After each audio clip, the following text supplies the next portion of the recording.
like to say welcome so much to everyone for this is actually our final in this webinar series for this year, with us wrapping up for summer. So we thought we would end with a big bang with a guest speaker from the US, who I'm very excited to introduce to you. I want to start though by acknowledging country. I am joining you from Gadigal land. I want to pay my respects to the traditional custodians and the leaders past, present and emerging, and to remind ourselves that no matter where we are dialing in from today, we are all living and working on stolen land where sovereignty was never ceded, and recommit ourselves to First Nations justice as part of every progressive issue that we're each working on. And judging by the faces that I see here, and those of you who've put your organisational name in your Zoom name as well, I can see that we have a very diverse range of issues that we're working on.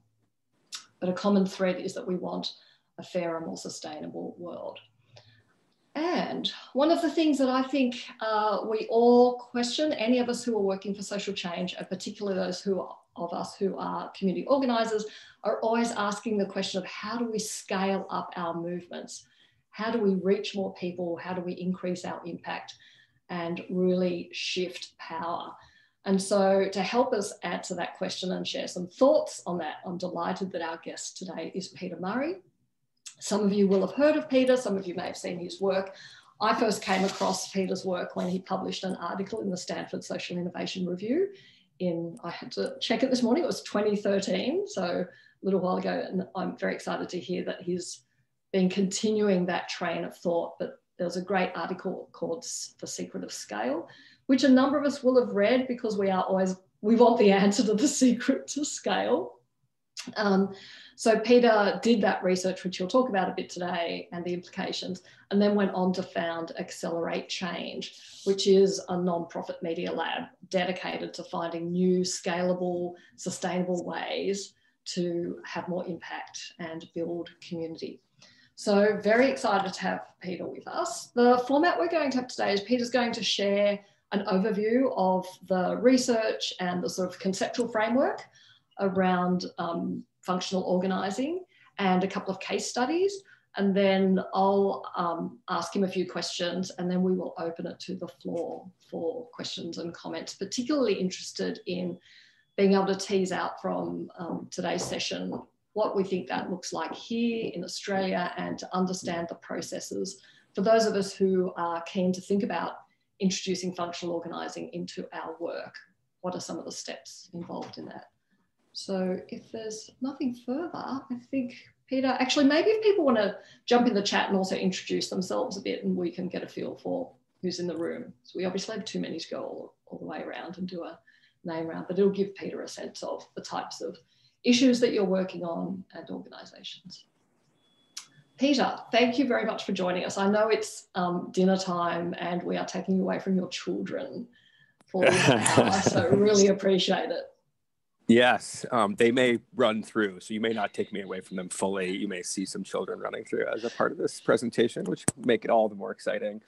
And yeah, I would love to see where folks are working, and if anyone has their own secret to scale, I would love to see that too. But I'll talk about the research that we did in this, and it's great to be a part of this series. And also, we have over the years, when groups of you all have come through as a part of the visiting program in the US, we've talked with a bunch of you all in that process. So excited to continue this dialogue and learn from you all in this process too. So I have as many questions for you as I think you may have for me. So I'm going to share my screen so that you can get a sense of the research in the presentation here. But the key thing that is a background on this is that I've worked in the progressive movement for 20 years and worked with a wide range of organizations, and every organization that I've worked with has struggled with how do we actually scale our organizing, both from how do we build deep relationships with a large number of people in our constituency, and how do we get financial self-sustainability. Every organization we've worked with has struggled with those two problems. And so back in 2010, I stepped back and was a fellow at the Tides Foundation. It took a couple of years just researching the largest membership organizations in the world and the citizen organizations in the world, and trying to understand how do organizations grow to scale? How do they build that financial self-sustainability? So that's part of what I'm gonna share. And then the second part of that story is I started Accelerate Change to try to take that model and try to start applying it in the 21st century. So in that research, I looked at a wide range of organizations ranging from the NRA, the gun organization here in the US, ARP, which is the seniors organization, YMCAs, religious organizations, the parent organizations, the PTAs, veterans organizations, Planned Parenthood, Sierra Club, looked at business associations like the US Chamber of Commerce here or the small business associations, churches and synagogues and Jewish federations ranging from small, churches and storefronts to mega churches that have tens of thousands of members every weekend. Looked at unions, of course, both here in the US and internationally. Almost every country has some form of worker organizations that usually, come together in unions. Looked at student associations in the UK and in Canada. Looked at the kind of co-ops, worker co-ops and consumer co-ops in Spain and in England and Europe. Looked at rural peasant land movements in Bolivia and in parts of Brazil. Looked at media organizations, just a wide range of organizations that have scaled their citizen organizing. And what I found was really surprising from this was that all these organizations actually share one common organizing and business model. They all actually have the same organizing model. And to really understand that model, I always like to think about the NRA, which if you know the National Rifle Association, you probably think of it as a gun rights organization, as an issue-based organization that is about gun rights. But that's really not why the average member joins the NRA. So I'm from the middle of Maine, which is a rural state here. Lots of hunters. My dad was an NRA member. And it's an infrastructure that's really built of people who are hunters and who have guns, own guns, and who want to join because of the benefits of being a member of the NRA. They get to be connected to their local club, they get classes, they get magazines, now a lot of online media and information, discounts, gun shows, insurance. They even have deer camp where you get to go with other people who like to hunt deer. I mean, there's women's and children's program and children's safety programs. It's a very wide range of programs. And the NRA actually started, before it got politicized, it got started in the US as really just a gun safety and marksmanship organization. And it wasn't until the 1970s that there was a takeover of the board. It really became a political organization. But their members, which now actually grown to 5 million members, is really built on people joining because they want to have access to those benefits, because they want to have access to the relationships that they get with other members, and because of the financial benefits of the classes and the discounts and the information that they get from the magazine. And that model is one that is so central to every organization that we looked at. It's called functional organizing. And the key to it is that you provide benefits and services that are relevant for your members' daily lives, your constituents' daily lives. And that drives membership growth. And sometimes they're called members, sometimes they're called something else, subscribers or viewers, or also there's a lot of names that get used in this, but it builds constituent relationships because you're relevant to their daily lives. And it actually builds your financial self-sustainability because those people are willing to support you, pay membership, donate, or sometimes it allows you to attract advertisers or to sell products to them. There's a whole range of different ways that functional organizations end up monetizing those member relationships. But the core to it is that functional organizations start from an approach of saying, how could I be relevant to this member's daily life? What do they need in their lives? What are their aspirations? What are their needs? And how do I become a part of that? In the United States, the conservative movement is entirely built on functional organizations. There are 4 pillars to the conservative movement: the NRA and the gun clubs, conservative news, Fox News, but also Breitbart and now Daily Caller and a whole series of digital operations, business associations, which are very conservative here in the United States, and conservative churches, predominantly conservative evangelical churches. Each one of these pillars is a multi-billion-dollar business with together relationships with 150 million Americans that are deep relationships. And that's the infrastructure of the right, and it's what the success of the right wing in the United States is predicated on. On the left, we have traditionally relied on two pillars of functional organizing. One is liberal churches, Black churches, white churches, and to a lesser degree, but a bit smaller here, but Jewish communities and some mosque communities, liberal religious communities. If you think about the civil rights movement, it really was born and sustained in Black churches, and that then allies around that supported that, but that Black churches were really the base of that. And so many fights, having the church base was crucial for liberals. We also then saw, and liberals in here, we're talking about progressives, so folks on the left.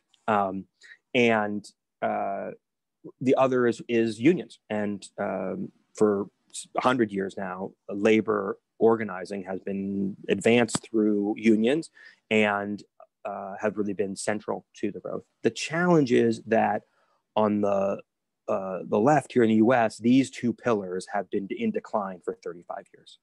And so the secularization of progressive, becoming less religious, and the deunionization of the United States, for so many reasons, which I'm sure you're aware of, has really crunched the progressive movement. And what we have done in the last 30 years is that we've tried to replace those two functional organizing bases with a whole slew of issue-based organizing groups. And you probably have some of these kinds of groups, and we see these groups that are really saying, we want people to join because they care about green jobs or fair trade or living wages or clean elections or racial justice or immigration reform. People are going to be activists, and they're going to join this organization because of the issues that we fight for. That's the key distinction between functional organizations and issue-based organizations. Functional organizations, like the NRA, clearly do issue-based organizing, but the average member joins because they want to have access to the member benefits and services and community and relationships, and then they get activated into the issue work. It's the flip for issue-based organizations. They start from the issue perspective, and that ends up limiting you to the 5% of the base here in the United States, like 5% of folks who belong to some sort of issue-based organization and think of themselves as an activist. It means you're missing 95% of Americans. When we think about the citizen organizations here in the US, and the size of those organizations. This is from a couple of years back from our research, but it hasn't changed dramatically other than that union members have gone down a bit. There's 15 million members. They spend about $1 billion in political spending each year from the financial self-sustainability they get from that. There's about 8 million liberal churchgoers who attend church regularly in the U.S. There's Planned Parenthood, which provides health services for women. That's a fundamental part of their base. It really is the foundation of their organization is providing those health services. And that's why they have 4 million members. And that's how they can serve 5 million people and have a financial base of more than $1 billion. Sierra Club, interestingly, started here in the US very much as a functional organization, starting with outings, clubs, and a magazine, and still has those components, but really leaned more heavily into issue-based organizing around environmentalism since the 1960s, and lost some of that functional organizing base and hasn't quite grown to the scale I think they could without that. We work with them very closely. They're one of our key partners. They know these opinions that I have, and we're helping them try to think about their functional organizing base. And then I took the top issue-based organizing groups in the U.S. here, and this is again from a couple of years back, but you get the point that when you stack up the top issue-based organizations, which are NARAL around choice, or HRC around LGBT rights, or ACLU around civil liberties, now around women's issues, Common Cause around clean and clear elections and good government. You take these top organizations together, and they are just a fraction of the size of the union. You just can't replace the base that we're losing in unions and liberal churchgoers from this. And then let's take those same groups and let's put them in the context of the conservative infrastructure. The NRA is larger than all those issue groups combined, right? And conservative churchgoers are a whole nother scale of 35 million folks who are regularly attending churches. And evangelicals actually have done an incredible job of getting the average member to come to church multiple times a week, right? They're not coming to church to to sort of do a church service. You think they're coming for childcare and after school programs for their kids, and for being able to do movie night and doing activities. And they've created a holistic system, sometimes even with homeschooling here, that is all encompassing of the lives of their members. And Fox News is also a functional organization, and the entire conservative infrastructure built on providing news and information to folks has really built a market for themselves by saying mainstream media is not serving you, and they sort of put that drumbeat out that it can't be trusted. So, the Fox News viewers would never go to CNN for news, right? They're really trying to carve out a market niche of for them, viewers. They don't call them members, but they have an incredible impact on the worldview of those members, those viewers, and then are able to change the way that they think about issues, the way they think about politics, and the way that they take action on those things. When we think about the functional organizing models, there's three components to it. One is benefits and services that the organization provides that are sort of financial benefits or discounts or things that are sort of tangible parts of your daily lives. Then there's the member community that is connecting with other members and having those relationships. And then media platforms is the third component. And we have some organizations that have all three of these components, and they tend to be the most powerful per member. They sort of have the most depth of relationship. The NRA with their local clubs, with their discounts and deals and training classes and kids programs and safety programs, and their magazines and their online programs. They have all these components. Same thing with megachurches. Megachurches right now, for example, and evangelical churches generally actually are doing a great job of being in people's daily lives with information and having them be able to connect in the pandemic, even though they aren't in person. But normally they would have that member community in person as well. And they have benefits and services. They're doing financial classes, and they're doing workshops with people about their marriages. They're doing all sorts of services around that.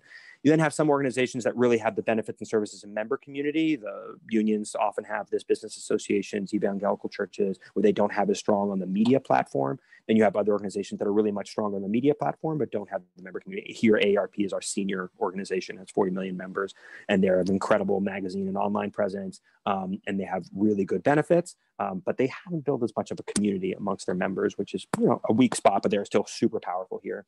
And then you have some organizations that really sit in one of these categories. And I don't put this to say like you can't be powerful if you only have one of these things. Clearly, Fox News is incredibly powerful. Focus on the Family here, it's just a conservative Christian group, very powerful here.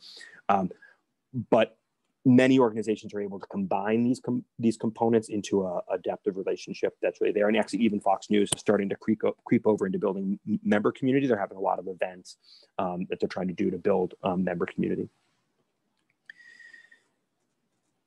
Looking at these organizations, I'm always struck at how much they are 20th century institutions, and that as we move into the 21st century, we need to think about what civic organizations going to look like, and what do functional organizations look like. And some of the components that we think are central are that they're going to be more network centric, more about distributed organizing than necessarily about top-down organizing. They're going to be much more diverse than so many of these organizations are reflecting, because of the changing nature of who is in the populations, at least here in the US, and I think somewhat happening in Australia as well.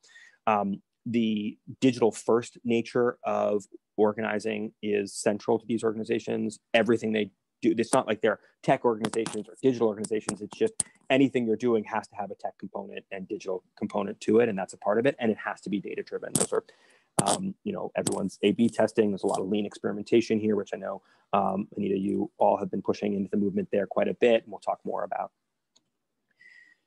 I want to give a couple examples here in the US of organizations that we are seeing really take this model and run with it in a 21st century way. And you're going to see this in the ways these organizations are playing out. So Parents Together is a great organization that we point to in this, that has grown to 2.5 million subscribers. And they are parenting resources and tips and community online. They also do offline events when they're doing actions and things, but most of their resources are really online for folks. So in this COVID time, they've actually exploded quite a bit with all these parents, as I am, with kids at home, trying to figure out how to navigate that. And they're providing resources for those groups, through Instagram, through SMS, through Messenger, through Facebook Messenger here is one of the ways that people communicate. I think it's a little bit less perhaps of a platform you can organize with in Australia because some rules there. But anyway, those are some of the kinds of platforms people are organizing on. But all of it leads from that parenting tips and resources to doing advocacy and organizing. And so they did the largest campaign here to try to save the food benefits here for families in the last year. And they did a very large family vote campaign, driving folks to the polls and getting their friends and family to do action. So I'll talk more about that GOTV campaign in a second. Another example is La Alianza, which is a project of the National Domestic Workers Alliance here. This is a very vulnerable group of workers here in the US who are not protected by the usual rules because of some very racist, longstanding exclusions of these workers from traditional organizing opportunities and protections. And so cleaners and nannies and elder care workers here, which is a fast growing group, are also extraordinarily hard to organize here because so many of them are undocumented immigrants. And so NDWA had struggled for a long time to really connect with those workers. And they then started a functional organizing model of building up online communities using Facebook groups, messenger communities, SMS, and they are providing information that is very tailored for those cleaners. How much do other cleaners make in your city? What do nannies do when we're in the COVID environment and their employers are worried about safety? They just did a tens of millions dollar fund that they raised that was actually doing direct payments into these workers who had lost work in this time. And they have then grown that community to now being over 10% of all US domestic workers are actually a part of that online community, or actively a part of those communities, which gives them incredible touch points and also tons of data about what's going on in the sector. Another example is Push Black, which is a media platform for Black Americans that provides daily Black history, culture, and news content. Messenger, SMS, email, Instagram, Facebook. They have about 8 million monthly active users. And they have just launched a podcast. They are starting to move into television shows. They're really serious about being a media platform that provides the kind of content that Black Americans are seeking in their daily lives. And so much of their content is what we call politically adjacent. Black history here is extraordinarily political by its nature. Black culture can often be political, and Black news can, a Black perspective on the news, right? And so it's very easy for them to then move that from those conversations that are about Black history or culture or news to talking about voter registration, doing get out the vote campaigns, doing criminal justice and economic justice advocacy.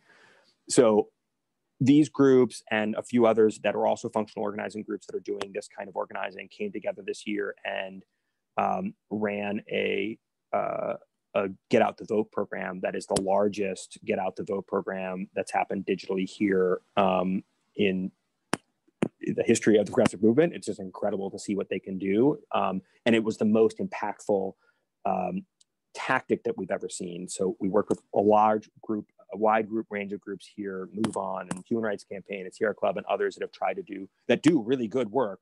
But the scale that these groups were able to get to was just on another level. And they were able to get their subscribers to do the most impactful thing in politics here, which is a little bit, if you don't really have a Get Out the Vote challenge, the different thing, even voter registration is the right thing. But here, the best way to do both voter registration and Get Out the Vote is actually to get a voter to reach out to their friends and family and encourage them to vote. That's much more impactful than getting an organization to say you should vote or getting candidates to say that or any other approach. The thing that works is friends and family. And that's true, friends and family or relational organizing is true for persuasion, issue-based advocacy, everything. You all, I'm sure, have seen this in so many aspects of your work. But it's very hard to scale, very hard to get a large number of people to do that. And so watching these groups build on their relationships, so like Push Black, for example, was able to get a scale where the average Black voter in the United States received 4 messages from friends and family because of their campaign that were saying, I'm voting, will you vote? Had the picture of the voter and had a button for their friends and family to commit to vote and then to do their vote plan. I mean, so that's that's 4 votes for every Black adult in the country. It's just a massive, unprecedented scale of friends and family GOTV. But it all comes from having those deep relationships with folks. So for shifting this piece into how do we think about catalyzing scaled organizing in Australia, I have 1,000 questions for you all, but a couple of things that I would say about what we've seen here is crucial for organizations that want to take this step of trying to think about how do you build a functional organization and functional organizing. One is identifying the targeted constituencies that you want to reach. So I'm going to talk more about is more subtle than it sounds. You can think, oh, I know who I want to target, but actually there's some subtleties to that we'll talk about. Second is to really fully commit a team of staff members who this is all that they're going to do for at least 18 months, and probably, if it has any success, for the very long term. And the ability to have a team think of itself as sort of an entrepreneurial team that goes after this challenge, because this really is building new business models for organizing, and you have to have folks who can do that kind of experimentation over a long period and have a lot of failure in order to lead to the successes. And that's where running the lean process, which I think you all have some sense of, and I'll give a little bit more of a sense of how it works with functional organizing, but that rapid iterative experiment cycles in order to try to understand what do your constituents really want in their daily lives, what are their aspirations, what are their needs, and how can you fulfill those. For that piece around how do you find your constituency, 3 levels that we think about it for. One is common interests that people have. What are things that they care about? What are their identities? And then what are their lifestyles? And so you can have something like gender identity, which informs what your common interests are and your lifestyle are, but isn't, have, of course, a wide range of ways that those intersect. Or things like being a sports fan, which some people really say, oh, I'm a Celtics fan, and that's an identity for me, and it's a lifestyle I spend all my time, scrolling through apps, looking at the latest on that, and watching games and all that. But then there are some things that really only sit in one of these. So one thing we always point to is that middle class, low income, worker segments, these are things that in the US at least, there are tons of common interests that those folks have, tons of policy issues that would be good for those folks. But here in the US, there's not a solidarity around identity. Folks don't self-identify much as being low income or being a worker. That is not the way that folks tend to identify here. You have to think about, for your audience, how do they self-identify, and then intersect that with interest. There are some intersections that we have seen, like religion, which is very much strongly an identity and a lifestyle and activity, and starts to get to some common interests. And conservatives have really taken this to the nth degree and politicized religion in a powerful way. It shouldn't always be that way, but that is part of what's happened. Or like hunting, which we talked about, right? Which is a lifestyle. It's people think of themselves as hunters, and then being able to have gun rights. And other groups have done a good job of actually saying, well, you should actually have conservation be an issue that hunters care about. And there are some groups here that have done a good job of that. Some of the ones that we've ended up honing in on are being students, parenting, LGBT identities, professions are something, although people don't tend to identify as workers here, they do very much identify around their professions. National origin, race and ethnicity, these things can be intersections of identity and lifestyle and activities. And we've tried to then help groups to anchor around this. And there's thousands more of these, but you have to think about your constituencies and understand how much of what they have is an identity that is common and shared, how much of it is a lifestyle and an activity, how much is common interest, and how can you find, probably for your constituents, multiple identities and lifestyles and activities and common interests, and then center in on those. And then you have to run experiments with your constituents to determine what are the services and benefits that are going to work best for them. And often we found that doing things that are digitally enabled is powerful because it's more scalable. But another thing I would say is trying to find spaces that are disrupted is also quite powerful. And so in these COVID times, there's disruption every direction, and it's part of what is creating some opportunities here. So we're seeing healthcare being disrupted, education, work, of course, just people working remotely. It is disrupting all sorts of things, transport. There's many spaces that are being disrupted. And so I'm trying to go into those spaces and say, oh, what are the needs that come out of those disruptions that we might be able to fill? And then can we build business models around that? And I will say business model is important in here.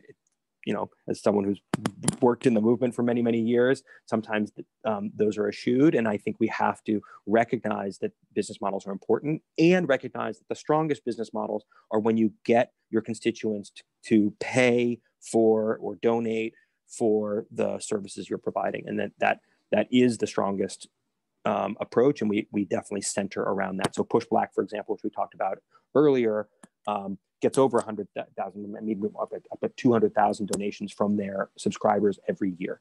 And that's a sign of the depth of relationship that they have with their members. And that also is it's the perfect alignment of their work. Whereas if you have to be, relying on corporate sponsorships or other models, it can be tricky. Not something you should say, oh, I won't include those, but always trying to look for a direct pay model is important. So if you haven't already read Lean Impact or The Lean Startup, those are two books I would definitely encourage you to pick up and read. Lean Impact is great for thinking about all the non-business model piece of it. But for this work, I would actually encourage you to look at Lean Startup as well, because it very much talks about those business models. And there's 1,000 other similar kinds of books that get into this, but they're good. So that's a lot. I'm going to pause there. And I will take off this screen share so that we can see everyone again and have a bit more of a conversation about it. And I'm excited to hear what are the opportunities you all are seeing in Australia around scalable organizing right now. Yeah, amazing. Thank you so much for that, Peter. So much content in so little time. I want to unpack a few things, and maybe in the meantime, while you were listening to what Peter had to say about functional organising and scalable organisations, if any Australian examples came to mind, maybe pop them in the chat, because I know Peter's very keen to hear what we've identified as places that are doing this. And as with Peter's examples, they don't have to be in the progressive sector. In fact, sometimes the most powerful examples are on the other side. So if you want to share any examples that you think of in Australia that meet the criteria that he talked about, pop that in the chat, because he's always keen to see more examples. Yeah. There's a couple of things I wanted to pick up on from your conversation. Pete, firstly, your mention of churches, evangelical churches. So I personally am from a secular background, but while I was in New York, while I was in the States last year, when we were at the study tour where I met you, I did go to an evangelical church service and was astonished at the amount of functional organising that was happening there. So we went for the church service because we wanted to hear the choir, because this is what you do when you're in New York. You go to Harlem and you go to a church service to hear the choir. The thing that really struck me, though, was the things that they were announcing from the front about what was happening that week that people could get involved in. So there was talk about like an ice cream and talk afternoon where there'd be somebody from, like it could have been an insurance company or something coming and talking about financial needs and advice. And there were childcare groups and there were after school groups. And there was a shopping group, like let's all get on a bus on Wednesday afternoon and we'll go shopping together. And the sense of community and actually providing things that people needed was really striking. So it was good. I think my radar was much more alert to it because we had the conversation. I wanted to ask you about, so you talked about monetizing membership and direct pay models. I think that for some organisations, they can see ways to do that, and some organisations do that to some extent already. I feel as if there are probably some people on this call, though, who would be going, I'm not sure how we could do that with our constituents, because they're either people who are not of means or because we just feel uncomfortable about it. Do you want to make any comment about the issue of monetising and direct pay? Yeah, we think a ton about this, and it is different for every constituency here. But I will say that we work with a lot of groups that are doing work with undocumented immigrants and low-income immigrants. And there's a whole program here called Noticias para Inmigrantes, which is like a news for immigrants, and then an English language program for immigrants. And they have definitely found ways to have multiple revenue services. But they've also really looked and figured out, oh, yes, these folks are low income, but that doesn't mean that they're not spending money on things right now and that they don't have needs. And so many of them are spending a lot of money, that some which is not well spent, on legal services that are sometimes not what you actually would hope them to be, right? And sometimes they're spending money on money transfer services that are not what you would hope them to be. So part of it is looking and saying, wait, at the bottom of the pyramid, there's a lot of discussion like the bottom of the pyramid, right? What are the kinds of businesses that are flourishing there? And some of them are flourishing by taking advantage of people, and that could we intervene in that and say, actually, we're going to interrupt that relationship, and we're going to say there's a better way, and we're going to try to help people to be spending their money in ways that actually help them. And so looking for those opportunities, I think, is powerful. Definitely something we've done here in a number of those kinds of areas. So for things like having legal workshops, where you have a lot of people in a combined legal workshop together, you can dramatically drop the cost. It actually is a better experience for people because they get a sense of what other people are experiencing. They're getting it from a trusted source. Maybe they end up going and getting legal services in an individualized way after that, but they are getting the support that they need from a community that at a dramatically lower cost. So it's things like that that I would really encourage folks to think about in organizing lower income constituencies. The second thing I'd say is that cross-class organizing can also be a powerful way to do this. So for immigrants here, there are some higher income, middle income, and low income immigrants here. And so the English language learning programs that they're doing are ending up serving all of those folks and asking for different pay, having a free layer, having paid layers, being able to serve different folks in different ways. And they're able to have this very broad-based million-person English language learning program by having different layers to it. Fantastic, thank you. There is one organisation in Australia, it's a seniors organisation, and some of the benefits it offers people are things like discount insurance for older people, finding travel insurance that will cover older people, because often older people who have health conditions are excluded from travel insurance. And a buying service, so on the basis that, older people might want more help trying to find their way through what's the best product or best place to purchase something. One of the things you mentioned in your article around these sorts of services is whether you can get scale by aggregating that and getting a better price from the insurer or whoever's the legal service. Do you want to just say a little bit more about that? Yeah, so what I'd say is that you have to be really thoughtful about whenever you think, I'm going to provide a benefit service, I'm going to do a discount. I always push people a little bit on like, folks usually can find their way to a discount on the internet if they need to. Like, that's usually not the thing. Usually you want to disrupt the model. What I described before with the legal services is saying, actually, there's a different model that is better than them going and getting one-on-one services from a lawyer for very high price. We want to be looking to a more open model. Like, you want to shift the model a bit and see if there's something that, by creating a community or by providing more information, actually changes the service, transforms the service in a deeper way.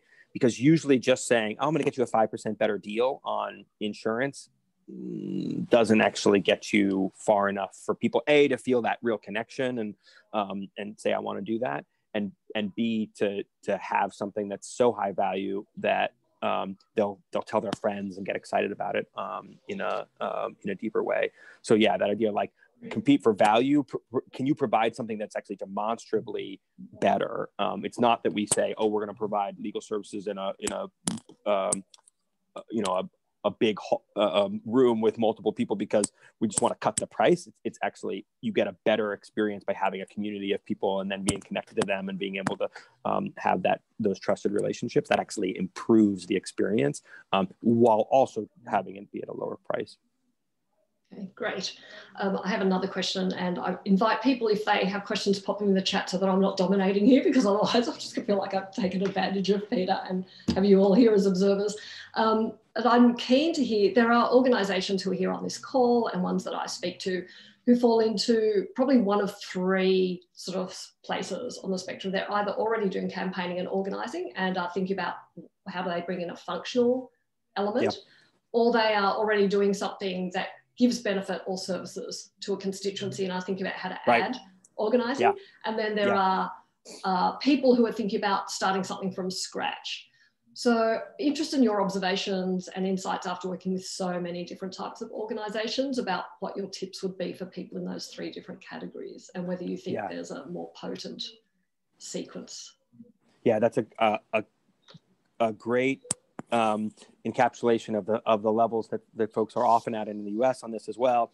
And what I'd say is that for folks who are in the first and third categories who really haven't done functional organizing yet, that rule of having a separate team that is we really require them to be firewalled from the rest of the team. We won't work with an organization if they don't firewall a team and say, you have a year and a half and you can go and run experiments and you can do whatever the heck you want and you can fail all you want. Because if you don't have that, then the main organization ends up being too risk averse to let them go do those things. And so they're looking to say, wait, you're gonna be doing legal services in a workshop format with, oh, no, we can't do that actually. That's not allowed, right? And you have to be able to give them the space. So we've actually had organizations like the National Domestic Workers Alliance we talked about, created a separate corporation because they said there are gonna be legal risks over here. We're gonna create a separate corporation over here and we're gonna fund it and we're gonna allow them to go do what they need to do. And then that gave them the space and the team to go and do that over multiple years. Doesn't always have to be a separate organization. Sometimes you can firewall that team in other ways that really gives them. But if you're worried about legal risks, you can deal with that. But having that top level in engagement, if you aren't doing functional organizing, saying at the top level we're going to set aside a team and commit to their support is crucial. For those organizations that are already doing functional organizing at some level, it's actually probably a different process of trying to help those teams to create more space for experimentation with scaling those services. Often, at least here, we see those organizations are not financially self-sustaining in their organizing, in their functional organizing, their functional service provision. It's something that's done with a quote unquote charity model here of it's, whatever we can get to support folks rather than thinking about, is there actually a government service contract that we can compete for and win and get consistently and then build power for to ensure that the government expands that service? Is there a direct pay model from constituencies that we can do to build this? Is there a distributed organizing? One of the things I have to emphasize in this 21st century, that network-centric distributed organizing can be a powerful way of doing this. It's a great way of reducing costs by saying we're going to empower individuals to run their own buying co-ops or their own small communities, right? And so, like, go back to your church example, house churches became a movement here in the U.S., and it was just empowering all these folks to go start their own churches, and it just changed the business model, right? Opened up a whole new range of opportunities for them. To your church point, I want someone to start a secular church. As someone who's not religious, I want someone to start, a space that is oriented around meaning and how we make meaning as a community and how we engage with each other, and then also thinks about all these things that a church does that can really build the moral life of its constituencies without having this God thing in it. Not to rag on anyone who wants to have a God thing, but that's the only model we've had for that, right? Is having a God-centered approach. We do have a whole group of folks who are trying to start an astrology, slightly different thing. I see that comment. That's good. There are 2 other types of groups that people are interested in your observation about. How to introduce the idea of lean model into organisations that are already doing some functional organising, but thinking about the experimentation thing. The example cited is unions, and also whether you've seen anything with political parties. Great. So on that first one, there's a different lean process that Toyota started. It's actually the flip side of lean. That is it comes out of lean manufacturing. And it's not about startups. It's about, and Six Sigma is another example, exactly. It's about saying, how do we take teams and help them each one of them to be empowered to run experiments, and each one of them to see problems, and each one of them to see solutions for those problems. And there's both lean manufacturing and Six Sigma have this whole literature around them. And that would be my suggestion for unions and existing organizations that want to transform the way they do this is actually to do as much of that, and maybe to start if they have some new thing that they want to start. Lean startup is great, but actually Six Sigma and lean manufacturing are great processes for that. Yes, political parties have done this quite a bit in the US. Usually it ends up being extraordinarily corrupt. And the sort of daily style politics that you have in Chicago, you ended up having people, they would get on the left hand, they would get food and shelter and support, and then they would be brought to go vote the next day. That has shifted out a little bit, and I think it's actually healthy for that to have shifted out, at least here in the US. But you'll see on the right that the Republican Party is built on top of those four pillars that I talked about. If you go to any Republican local organization, it is those four constituencies. It's people who have come from those functional organizations who are sitting at the table in those. And there's some tensions between them, between the church goers and the evangelicals and the more business-minded folks and the Fox News viewers. But that's actually starting in the US, is starting to all meld together, in large part because their media platforms are so powerful. I saw that question about organizations moving towards functional organizing and get it really wrong. Why could it fail? Yeah. Yes. How many ways can I tell you? So first thing I'd say, it's like, these are business startups. Sorry for the interference. And these are business startups. And so all the things that you have to think about with how businesses and capitalism can be a negative force on consumers and individuals, you have to think about for this. And so we actually have a modified version of lean that we use that tries to protect against some of those things. So lean, at least in the ways it's been used traditionally, is often experimenting on people rather than experimenting with people. So that's my primary shift that I would try to say is, how do you go from, I'm going to try to do this to these constituencies, but instead have a more human-centered design approach, if anyone's done human-centered design, where you really are getting a group of constituents and then you're working with them to build the things that you want to build. And if you do that from day one, that is the number one thing I would say helps organizations not go off the rails and in this. The other is, we see some organizations that don't from day one think about what is the revenue model for whatever it is that they're building. And if you don't have that in the forefront of your thinking from the beginning, even if it's going to take you some time to build that, if you aren't running that as a part of your experiment stack, you will never get there. And so building that in from day one. Amazing. Thank you. I'm just checking for other questions. Okay, just in case, if anyone has any more, please pop them in the chat. I would also like to ask you, because I think people are probably curious about this, for Accelerate Change, what is your business model? Yeah, so we have a multi-level business model. Whenever we work with organizations, we get paid for basically as consultants in that work. We also consult for some foundations and funders that do this work. And then we have a bunch of investments that we make into organizations, and we're sort of a conduit for funding for grants from major funders who want to invest in innovation and experimentation. And for that, we've actually developed a model that's called recoverable grants, which is basically like nonprofit investments, where we give grants to organizations, and then if they're able to get earned revenue and their own revenue generation, then they pay us back out of that earned revenue and generation. And what that is it creates a mechanism like that for-profits have had for many years, which is an investment vehicle of we can invest in this and then have some returns. So we have basically this fund that we keep recurring and being able to give money back into. And so, like, for example, we gave many investments into Push Black over the years, and they've paid back all of that, and now have this strong small donor program and have really succeeded in so many ways. But we then can take that money and put it into the next thing that we think is exciting, which is an interesting model. Great. And Neha has a question about how you bring this into a very small startup organization.